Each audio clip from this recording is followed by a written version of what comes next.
Bismillahirrahmanirrahim. Assalamualaikum warahmatullahi wabarakatuh. Halo, apa kabar? Semoga tetap sehat, semangat, karena kita akan belajar dari rumah. Pada video kali ini, kita akan mempelajari tentang penghitungan PPh wajib pajak badan.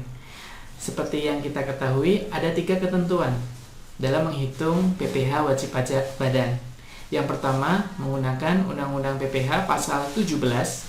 Yang kedua, menggunakan Undang-Undang PPh pasal 31E. Dan yang ketiga, dengan PP nomor 23 tahun 2018.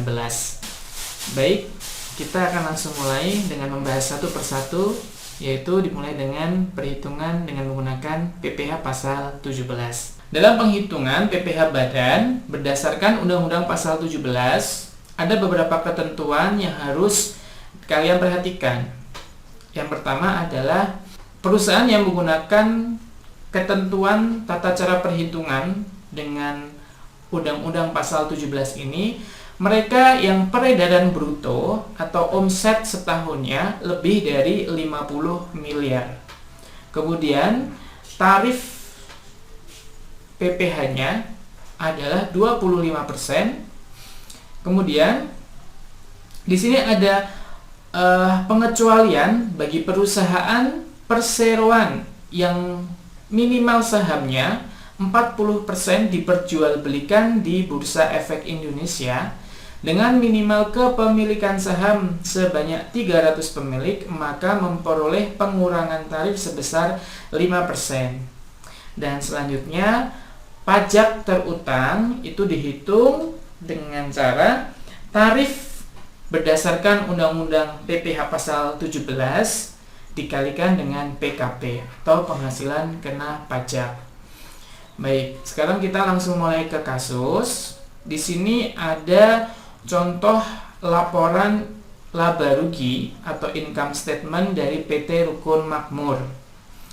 Seperti yang tersaji, peredaran bruto diketahui sebesar 56 miliar 620.387.500. Ingat ya, peredaran bruto itu sama halnya dengan penghasilan kotor atau penjualan kotor, di mana penghasilan tersebut belum dikurangi dengan biaya usaha atau biaya operasional.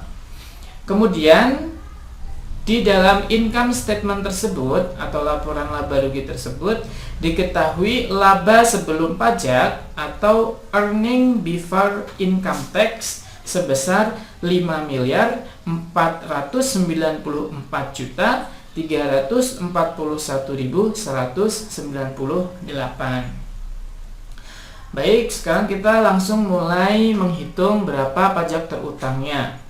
Penghitungan dengan tarif normal atau 25%.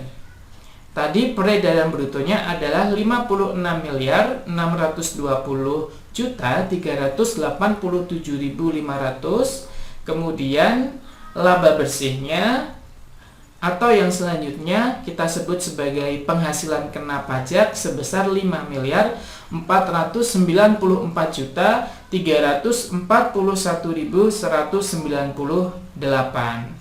Nah, kita hanya butuh 2 informasi ini, yaitu peredaran bruto dan laba bersih. Peredaran bruto digunakan untuk menentukan apakah digunakan tarif dengan pasal 17, 31E atau dengan PP nomor 23. Jelas di sini karena peredaran brutonya lebih dari 50 miliar, maka kita gunakan tarif PPh pasal 17. Sehingga diketahui pajak terutangnya adalah 25% sesuai tarif dikalikan dengan laba bersih atau PKP sebesar 5.494.341.198. Hasilnya adalah 1.373.585.300. Nah, ini apabila perusahaan tersebut tidak menyertakan sahamnya di Bursa Efek Indonesia. Sekarang bagaimana jika perusahaan tersebut menyertakan minimal 40% modal sahamnya ke Bursa Efek Indonesia?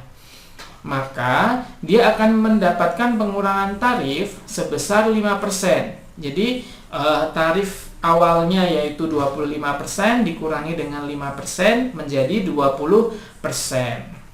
Kita masih menggunakan kasus yang sama, PT Rukun.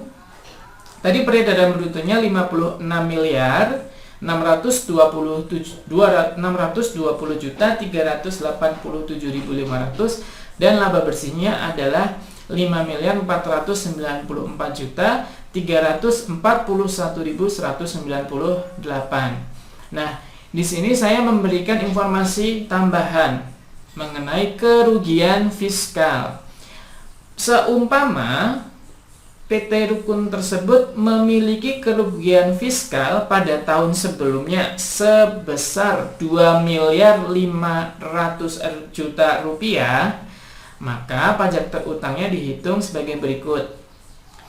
Tarif 25% dikurangi 5% karena sahamnya diperjualbelikan di BEI, kemudian dikali dengan penghasilan kena pajak dikurangi dengan kerugian fiskal. Itu 20% dikali 5 miliar 494 juta 341.198 dikurangi 2 miliar 500 juta rupiah, sehingga diketahui hasilnya adalah 598 juta 868.250.